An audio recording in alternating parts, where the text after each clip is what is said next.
क्या कमाल का मैच चल रहा है ये। कल जब हमने बात की थी तब ऐसा लग रहा है कि इंग्लैंड मैच को जीतने के कगार पर है और आज एंड ऑफ प्ले पर भारत जीतने की दहलीज पर दिख रहा है। क्या कमाल का कमबैक करा है इंडिया ने। ध्रुव जुरेल इतना प्यारा लड़का है ये, आर्मी मैन का बेटा है और लड़ना भी जानता है। पिछले मैच में ही डेब्यू करा है इन्होंने और आज सुबह ऐसी बैटिंग करी कि इंडिया एक अच्छे पोजीशन पर आ खड़ा है। चलिए पूरे मैच पर सेशन वाइज चर्चा करते हैं। पहले सेशन की बात करें तो जुरेल की बात करनी ही पड़ेगी। 149 बॉल्स में 90 रन उन्होंने बनाए और इंडिया को 307 रन पर पहुंचा दिया। जुरेल को बैटिंग करते अगर देखें तो मुझे थोड़ी सी धोनी भाई की झलक नजर आती है, वही डिटर्मिनेशन और game reading. Jurel Indian tell Anders के साथ मिलकर जो लीड डेफिसिट 177 रनों का था उसको कम करके 46 रन का कर दिया था। टेल एंडर्स के साथ बैटिंग बहुत मुश्किल होती है क्योंकि इस समय आपको बाउंड्रीज मारना और डिफेंस करना दोनों अच्छे से आना चाहिए और जो काम ध्रुव ने इस मैच में बहुत अच्छे से किया है। जुरेल की कहानी भी उनकी बैटिंग की तरह ही इंस्पायरिंग है।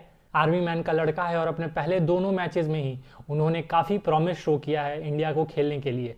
डिजर्व तो जुरेल एक सेंचुरी करते थे क्योंकि इंडिया की डूबती नैया को थोड़ा सा किनारे पर लगा दिया था उन्होंने, लेकिन अनलकी रहे और हार्टली के खूबसूरत डिलीवरी पर आउट होकर उन्हें जाना पड़ा। जुरेल का साथ देने वाले कुलदीप की इनिंग्स भी उतनी ही इंपॉर्टेंट थी। जुरेल के साथ कुलदीप की इंपॉर्टेंट 76 रन की पार्टनरशिप हुई थी जो कि मेरे हिसाब से सबसे ज़्यादा इंपॉर्टेंट और गेम टर्निंग पॉइंट था।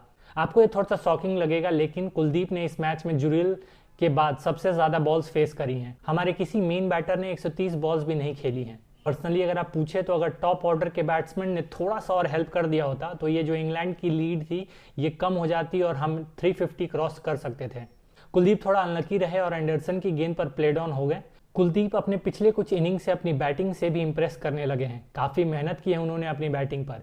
कुलदीप के आउट होने के बाद आकाश के साथ भी जुरेल की 40 रन की पार्टनरशिप हुई थी और थोड़ा साथ सिराज ने भी दिया था लास्ट में। ऐसे करके भारत ने धीरे धीरे इंग्लैंड की लीड को सिर्फ 46 रन का कर दिया था। फर्स्ट इनिंग्स की बात हो रही है तो आपको बशीर की भी बात करनी पड़ेगी। अपने फर्स्ट क्लास करियर का बेस्ट फिगर्स अचीव किया है उन्होंने। अपने करियर के स्टार्ट में ही उन्होंने फीफर ले लिया है, वो भी भारत के खिलाफ। पाकिस्तान ओरिजिन का ये बंदा इंडिया के ट्रैक को काउंटर करने के लिए लाया गया था और क्या शानदार एंट्री करी है उन्होंने।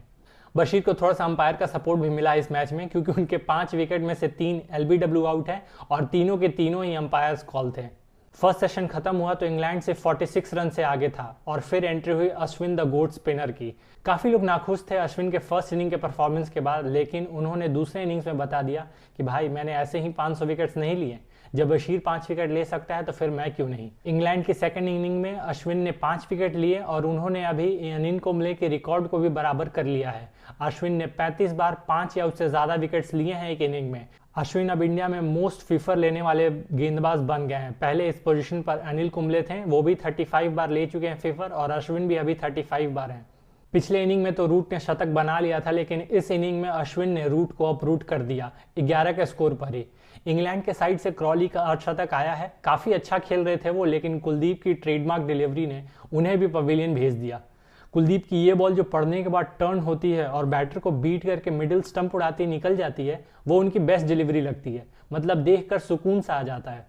सेकंड सेशन में कुलदीप को भी 2 विकेट्स मिले थे और दोनों ही बोल्ड। कुलदीप का दूसरा शिकार बेन स्टोक्स थे। वैसे बेन स्टोक्स के ऑफिशियली आउट होने से 2-3 ओवर पहले से ही वो आउट होते आ रहे थे। एक बार तो वो अंपायर्स कॉल पर बच गए और एक बार इंडिया ने रिव्यू ही नहीं लिया था। इस अंपायर्स कॉल का अलग ही मसला है इस मैच में। जब इंडिया बैटिंग कर रही थी तो यही अंपायर्स एक कॉल पर ही हाथ उठा दे रहे थे और भाई इंडिया अपील करते हैं थक जा रहा है पर इनका हाथ उठ नहीं रहा। थर्ड सेशन की शुरुआत शानदार विकेट से हुई थी। इससे पहले बेस्टो थोड़ा सेटल होते और चौके छक्के मारते। जडेजा ने उन्हें पहली बॉल पर ही आउट करके पवेलियन भेज दिया था, जिसके बाद एज यूजुअल इंग्लैंड की टीम कोलैप्स कर गई। इंग्लैंड 110 पर 4 से ऑल आउट होने में बिल्कुल भी टाइम नहीं लगाया। वो एकदम जल्दी में ही थे कि आज ही इंडिया को थोड़ी सी बैटिंग भी करा देनी है। अपनी दूसरी इनिंग में इंग्लैंड सिर्फ 145 रन ही बना पाया, जिसके चलते इंडिया को यह मैच जीतने के लिए 192 रन बनाने थे। डे 3 के स्टंप्स होने तक इंडिया ने भी अपनी दूसरी इनिंग्स के 8 ओवर खेल लिए हैं। मतलब दिन की शुरुआत भी इंडिया की बैटिंग से हुई और एंड भी इंडिया के बैटिंग से ही। मतलब टेस्ट हो रहा है या 4 इनिंग्स का वनडे, समझ में ही नहीं आ रहा। खैर इंडिया ने बिना विकेट गंवाए इस 8 ओवर्स में 40 रन बना लिए हैं। काफ़ी प्रॉमिसिंग बैटिंग कर रहे हैं दोनों ओपनर्स। रोहित ने अटैकिंग क्रिकेट खेली है जो उनका नेचुरल गेम है। कल जब भारत बैटिंग करने उतरेगा तो उसके हाथ में 10 विकेट्स होंगी और टारगेट होगा 152 का। मेरे हिसाब से ये अचीवेबल टारगेट है और अगर हम कोई गलती नहीं करते हैं तो हमें ये मैच जीतना चाहिए। देखते हैं कल क्या होता है इस मैच पर, आपका क्या ओपिनियन है और प्रेडिक्शन है, do let me know in the comment sections. मिलते हैं कल नई वीडियो में। राम राम।